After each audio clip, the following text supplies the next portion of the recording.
Kediri malam itu gelap dan sunyi. Angin berdesir lembut menyapu jalan-jalan sempit di pasar kota, membawa aroma tembakau dan keringat. Namun, kesunyian itu menipu. Di balik bayangan, terdengar tawa kasar, tawa yang selalu membuat orang-orang takut. Di kota itu, ada satu nama yang tak pernah disebut tanpa rasa gentar, Raja Preman Kediri. Tubuhnya besar, sorot matanya tajam, dan kabarnya ia kebal terhadap segala senjata dan ilmu orang biasa. Semua orang di pasar, pedagang kecil hingga pengunjung, menjaga jarak, takut menjadi korban amarahnya. Namun, di ujung kota, jauh dari hiruk-pikuk pasar, sebuah cahaya lampu minyak menyala di sebuah pondok tua. Dari sanalah terdengar suara lembut, tapi tegas, suara seorang kiai sepuh dari pesantren Ploso, yang dikenal karena ilmu dan kesaktiannya. Nama kiai itu hanya disebut dalam doa-doa para santri, Kiai Mustafa. Malam itu, Kiai Mustafa menatap kota dari balik jendela pondoknya. Ia tahu kabar terbaru, Raja Preman Kediri sedang menebar teror baru di pasar, memalak pedagang dan bahkan melukai siapa saja yang menentangnya. Tetapi yang membuat Kiai Mustafa berbeda dari orang biasa adalah keyakinannya, bahwa kebenaran dan ilmu yang murni bisa menghadapi kekuatan gelap, bahkan yang katanya kebal. Kiai sepuh itu menghirup udara malam, tangannya perlahan menyentuh tongkat kayu tua yang sudah menemaninya puluhan tahun. Dalam hati, ia berdoa, menenangkan jiwa, dan menyiapkan langkahnya. Malam itu bukan sekadar malam biasa, malam itu akan menjadi malam pertemuan antara kegelapan dan cahaya, antara keserakahan dan keadilan. Dan tanpa ada yang menyangka, hanya dengan satu sentuhan tangan, nasib Raja Preman Kediri akan berubah selamanya. Pagi menjelang, tetapi kota Kediri masih diselimuti ketegangan. Berita tentang Raja Preman Kediri yang semakin berani menebar teror terdengar dari mulut ke mulut. Pedagang-pedagang di pasar tampak gelisah, menutup dagangan lebih cepat dari biasanya, dan beberapa bahkan memilih untuk tidak membuka kios sama sekali hari itu. Di pesantren Ploso, Kiai Mustafa bersiap. Ia duduk di lantai kayu, menatap kitab-kitab tua yang sudah lusuh karena usia. Dengan suara lembut namun pasti, ia berbisik, kebenaran tak perlu senjata, cukup hati yang bersih dan ilmu yang tulus. Ia kemudian bangkit, mengenakan jubahnya yang sederhana, dan memeriksa tongkat kayu yang selalu menemaninya. Tongkat itu terlihat biasa, namun siapapun yang pernah melihatnya merasakan aura yang tidak bisa dijelaskan dengan logika. Santri-santrinya menatap dengan rasa kagum dan cemas. Mereka tahu, guru mereka hendak menghadapi sesuatu yang berbahaya. Seorang santri muda berani bertanya, "Kiai, apakah aman menghadapi Raja Preman itu sendiri?" Kiai Mustafa tersenyum tipis, matanya menatap jauh ke arah kota. Keberanian bukan berarti tanpa rasa takut. Keberanian berarti menghadapi ketakutan dengan hati yang benar. Percayalah, jalan yang benar selalu dilindungi. Tanpa banyak bicara lagi, Kiai Mustafa meninggalkan pesantren. Setiap langkahnya terasa tenang, seperti aliran sungai yang tak terganggu batu-batu di tengahnya. Orang-orang yang melihatnya dari jauh merasakan getaran berbeda, seolah ada sesuatu yang tak biasa di udara. Di pasar, Raja Preman Kediri sedang duduk di kursi kayu besar, dikelilingi anak buahnya. Ia tertawa sambil menghitung uang hasil pemalakan semalam. Tubuhnya besar, dan senyumnya menakutkan. "Hahaha, siapa berani menantang aku? Tak ada yang bisa," katanya keras. Namun, ada yang berbeda malam ini. Udara terasa berat, dan bayangan di ujung jalan semakin jelas. Kiai Mustafa muncul. Tanpa senjata, tanpa teriak, hanya langkah tenang dan tatapan yang memancarkan ketegasan. Anak buah premannya mulai mundur, merasa gelisah, seperti ada sesuatu yang tak bisa mereka lawan. Raja Preman Kediri pun menatapnya dengan heran, matanya berbinar marah. "Siapa kau? Berani datang ke sini sendirian?" Kiai Mustafa hanya tersenyum, menatap lurus ke mata Raja Preman. "Aku datang bukan untuk bertarung dengan amarah, tapi untuk menghentikan kegelapan yang kau sebarkan." Sekali sentuhan, kau akan tahu kebenaran tak pernah bisa dikalahkan. Mata Raja Preman melebar, tubuhnya menegang, dan seluruh pasar terdiam. Semua orang menahan napas. Mereka tahu, sesuatu yang luar biasa akan segera terjadi. Pasar Kediri mendadak hening. Anak buah Raja Preman yang biasanya berani kini menatap guru tua itu dengan campuran takut dan takjub. Raja Preman sendiri berdiri tegak, dadanya membusung, mencoba menahan amarah yang membara. Jangan main-main, Kiai Tua. Aku kebal, tak ada yang bisa mengalahkanku. Teriaknya, suaranya mengguncang udara. Namun, ada sesuatu di mata Kiai Mustafa yang membuat premannya sendiri bergidik.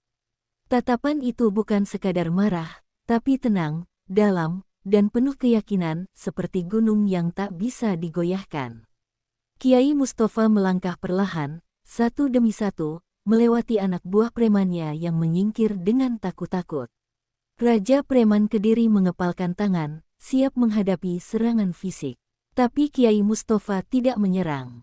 Ia hanya berjalan, tenang, dengan senyum tipis di wajahnya. Ketika jarak mereka tinggal beberapa langkah, Kiai Mustafa mengulurkan tangan. Sekejap, hanya satu sentuhan ringan di bahu Raja Preman. Sekali sentuhan itu, Raja Preman terhenti seketika, tubuhnya membeku. Mata yang biasanya tajam itu melebar, bibirnya terkunci dalam kaget yang luar biasa. Tubuhnya terasa berat, seperti dibebani oleh sesuatu yang tak terlihat. Anak buahnya menjerit, apa yang terjadi padanya? Tidak ada darah, tidak ada benturan, hanya satu sentuhan yang sederhana. Namun efeknya luar biasa. Raja Preman Kediri yang dulu menakutkan, kini tersungkur di lantai, wajahnya pucat dan gemetar. Ia mencoba bangkit, tapi tubuhnya tak lagi menurut perintahnya. Kiai Mustafa menatapnya dengan lembut tapi tegas. Kau hidup di dunia ini dengan menakut-nakuti orang lain, mengambil hak mereka, dan merusak kedamaian. Tapi ingat, kekuatan sejati bukan tentang kebal atau menakut-nakuti. Kekuatan sejati ada pada hati yang murni dan ilmu yang benar. Seluruh pasar terdiam, tidak ada yang berani bergerak. Semua menyaksikan bagaimana satu sentuhan Kiai Mustafa yang sederhana, tetapi penuh energi batin dan ilmu yang murni, mampu menghentikan Raja Preman Kediri yang terkenal kebal itu. Anak buahnya berbisik satu sama lain, ini bukan manusia biasa. Kiai itu, luar biasa. Raja Preman sendiri hanya bisa menatap guru tua itu dengan mata kosong, rasa takut yang belum pernah ia rasakan sebelumnya menjalari tubuhnya. Malam itu, legenda Kiai Mustafa mulai tercipta, dan kota Kediri tak akan pernah sama lagi. Setelah Raja Preman Kediri tersungkur, anak buahnya panik. Mereka saling menatap, tak tahu harus berbuat apa. Pak, kita harus lari. Suara salah satu dari mereka gemetar. Kiai Mustafa tetap tenang, matanya menatap semua orang. Hentikan semua kekacauan. Kalian tak perlu takut pada manusia, tapi pada hati yang gelap. Beberapa premannya mencoba membangkang, tapi langkah mereka tersendat, kaki terasa berat. Satu persatu, mereka mundur, takut menghadapi aura guru tua itu. Pasar yang tadi riuh kini sepi, hanya terdengar suara angin malam. Raja Preman terbaring, gemetar, menyadari untuk pertama kalinya, kekuatan sejati bukan soal kebal, tapi hati dan ilmu yang murni. Keesokan harinya, kabar tentang kejadian di pasar tersebar cepat. Warga Kediri mulai keluar rumah dengan hati lega, pasar yang sebelumnya penuh ketakutan kini terasa aman. Kiai Mustafa berdiri di tengah alun-alun, menatap orang-orang yang mulai tersenyum kembali. Ingatlah, ucapnya lembut, kekuatan sejati bukan menakut-nakuti, tapi melindungi dan menyeimbangkan. Anak buah Raja Preman mulai menyadari kesalahan mereka. Beberapa menunduk, berjanji untuk tidak lagi menebar teror. Bahkan Raja Preman sendiri, masih gemetar, mulai merasakan rasa malu dan takut yang belum pernah ia rasakan sebelumnya. Kedamaian mulai tumbuh, meski bayangan kegelapan masih mengintai. Kiai Mustafa tahu, tugasnya belum selesai, tapi satu langkah telah diambil, kebenaran mulai menang, kedamaian di Kediri belum bertahan lama. Beberapa preman dari kota lain mulai mendengar kabar tentang Kiai Mustafa. Mereka penasaran dan ingin menguji kehebatan sang Kiai. Kiai Mustafa menatap ke kejauhan, mata tenangnya tetap tajam. "Jangan takut pada mereka," bisiknya pada santri. "Yang gelap akan selalu datang, tapi kebenaran selalu memiliki jalan." Suasana menjadi tegang. Para santri mulai merasakan aura berbeda, seperti ada badai yang akan datang, namun mereka yakin guru mereka mampu menghadapi apapun. Kediri sedang menunggu, dan malam berikutnya mungkin akan menjadi lebih menegangkan. Malam itu, sebuah sekawanan preman dari kota tetangga datang ke Kediri. Mereka tertawa keras, membawa senjata, dan berniat menantang Kiai Mustafa. Tanpa panik, Kiai Mustafa berdiri di depan santrinya. Sekali lagi, tangannya menggenggam tongkat tua. "Kebenaran tak perlu bertarung dengan kekerasan," katanya tenang. Preman-preman itu maju, tapi langkah mereka terhenti secara misterius. Tubuh mereka terasa berat, kaki mereka seperti menempel di tanah. Mereka menatap Kiai itu, bingung dan ketakutan. Kiai Mustafa tersenyum tipis, hanya satu sentuhan hati yang murni mampu mengalahkan kebencian dan keserakahan. Malam itu, Kediri kembali menyaksikan keajaiban guru tua itu.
Minggu malam, suasana gang kembali tegang. Kali ini bukan preman yang datang lebih dulu, melainkan kabar bahwa ada pedagang yang berubah pikiran. Pak Darto, yang kemarin tampak mendukung, terlihat berbicara pelan dengan salah satu anak buah pria bertato. Rian melihatnya dari jauh. Yah, kayaknya Pak Darto bayar. Pak Rahmat terdiam. Ia tidak marah. Ia mengerti. Tidak semua orang siap menanggung risiko yang sama. Tak lama kemudian, pria bertato itu melintas di depan gerobak tanpa berhenti. Namun sebelum pergi, ia berkata cukup keras agar terdengar. Yang keras kepala biasanya sendirian. Kalimat itu terasa seperti pisau tipis. Beberapa pelanggan menunduk. Bu Sari tampak ragu untuk mendekat malam itu. Untuk pertama kalinya, Pak Rahmat merasakan sesuatu yang lebih berat dari ancaman fisik, rasa diasingkan. Rian memandang ayahnya. Kita tetap lanjut, kan? Pak Rahmat mengangguk pelan, meski dalam dadanya muncul keraguan yang mulai merayap. Bara arang menyala stabil, tapi di antara para pedagang, persatuan mulai retak. Senin malam, hujan turun deras tanpa peringatan. Angin kencang membuat terpal di atas gerobak Pak Rahmat berkibar keras. Pelanggan hampir tidak ada. Rian membantu menahan sisi terpal agar air tidak masuk ke bara. Tiba-tiba, dari ujung gang terdengar suara motor meraung. Dua orang berjaket gelap berhenti mendadak di dekat gerobak. Helm mereka tak dilepas. Salah satunya turun dan berjalan cepat. Tanpa banyak kata, ia mendorong gerobak lebih keras dari sebelumnya. Kali ini bukan sekadar goyang. Gerobak oleng. Satu sisi terangkat. Bara arang tumpah sebagian ke tanah basah, menimbulkan asap dan percikan kecil. Ini salahmu sendiri, teriak pria itu sebelum kembali naik motor. Motor melaju pergi, meninggalkan bau knalpot dan hujan yang semakin deras. Rian panik, segera mematikan bara yang tercecer dengan air. Yah, Pak Rahmat berlutut, memungut tusuk sate yang jatuh. Tangannya kotor oleh lumpur dan arang. Gerobak tidak terbalik, tapi salah satu rodanya retak. Di tengah hujan, dengan pakaian basah dan napas berat, Pak Rahmat menyadari satu hal. Ini bukan lagi peringatan. Keesokan paginya, roda gerobak yang retak diperbaiki seadanya oleh tukang las dekat pasar. Biayanya tidak murah, tapi Pak Rahmat tidak punya pilihan.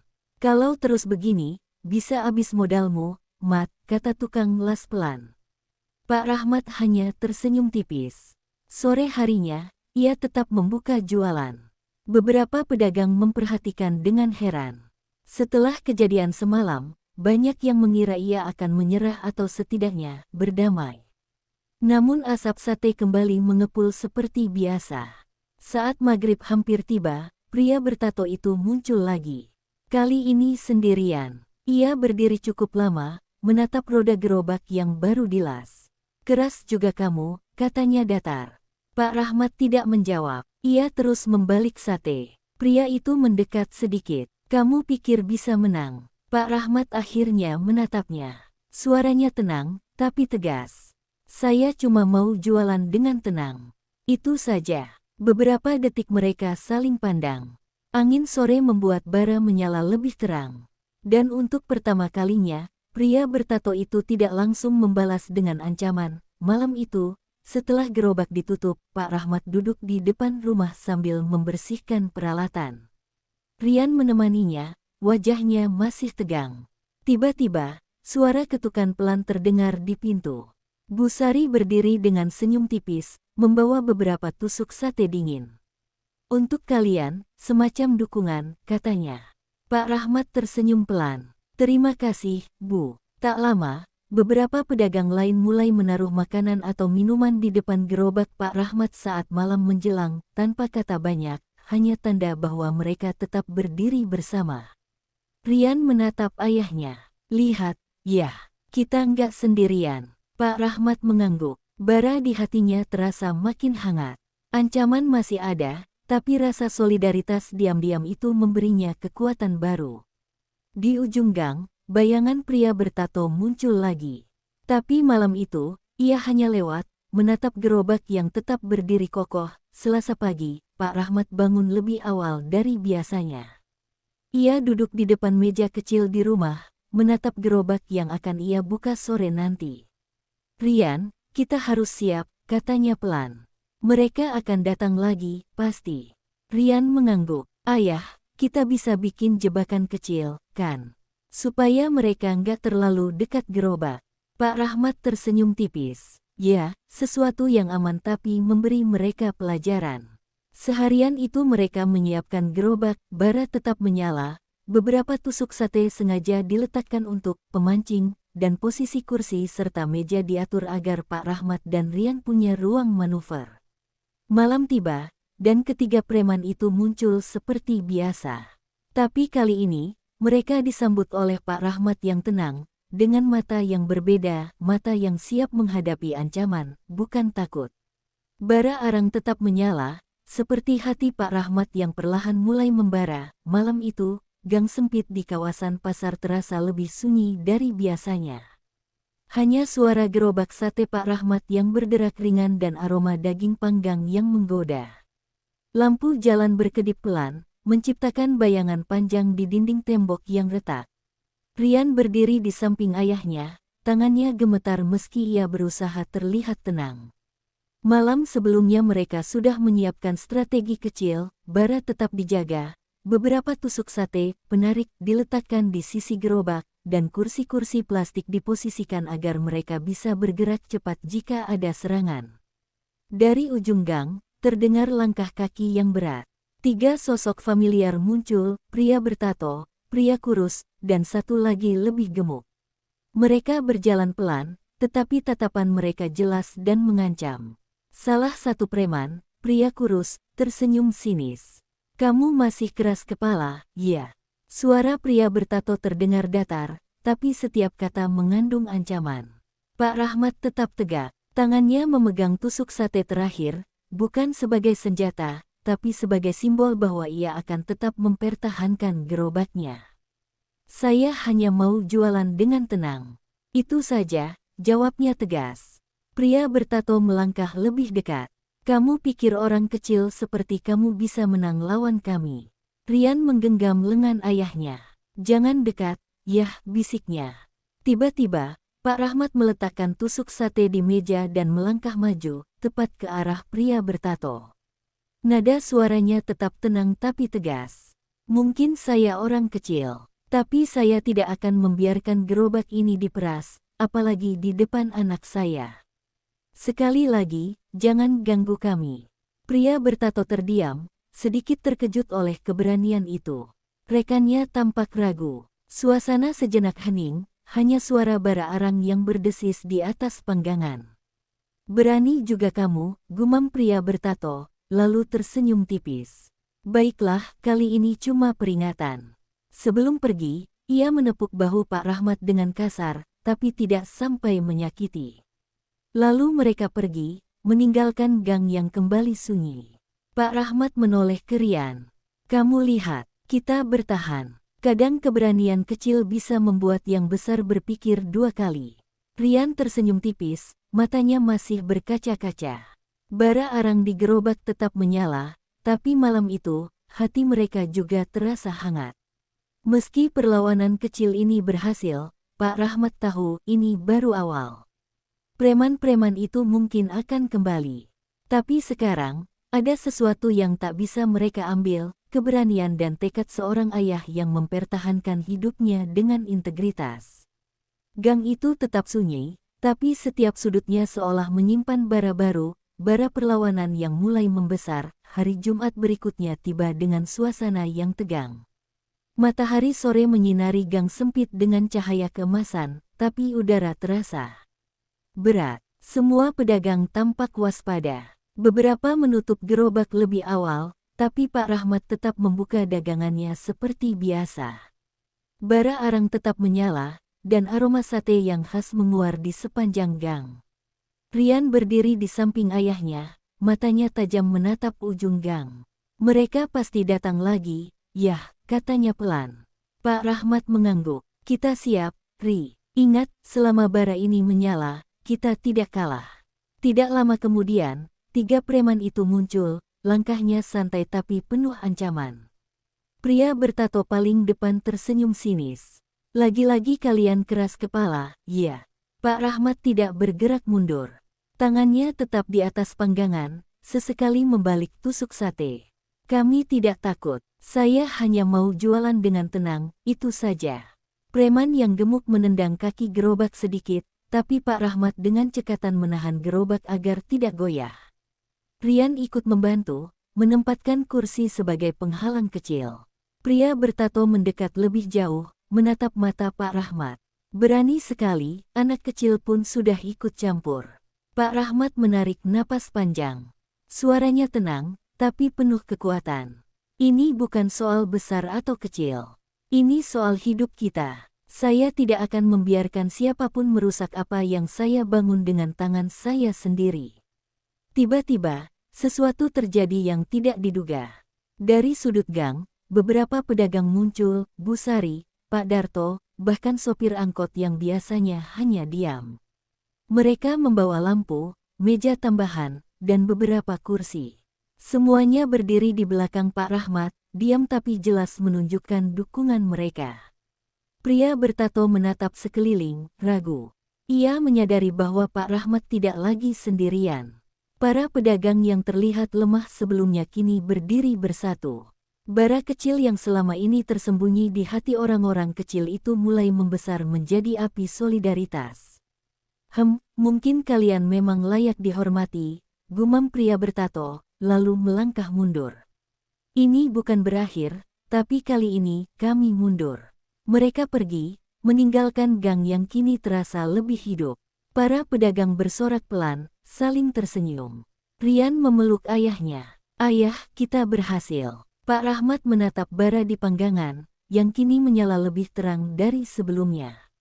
Tidak hanya kita, Ri. Semua orang kecil yang berani berdiri bersama, inilah bara yang tidak bisa dipadamkan.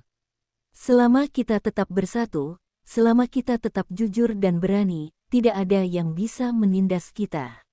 Malam itu, gerobak sate berdiri kokoh di tengah gang. Bau sate ayam yang khas mencampuri udara malam, bukan hanya menjadi pengingat akan usaha sederhana yang bertahan, tapi juga simbol keberanian dan solidaritas. Bara api di panggangan tetap membara, dan begitu pula api perlawanan yang telah menyalakan hati setiap orang kecil di gang itu. Gang yang dulu sunyi kini terasa hangat. Lampu jalan berkelip lembut, bayangan para pedagang yang bersatu tampak lebih kuat dari sebelumnya.